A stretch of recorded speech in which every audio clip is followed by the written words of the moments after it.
Lucky போய் உனக்கு gift வந்திருக்கு போய். gift வேணுமா போ? இரு உங்க அக்காவை பிரிக்க சொல்றேன். நான் தான் ராப் பண்ண கேவலமா. அவ்வளோதான்.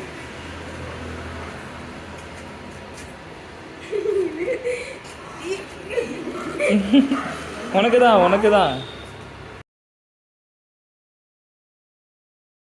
இது ஓகே. ஸ்பெஷல் திங் அதுக்குள்ள இருக்கு, அது பாரு.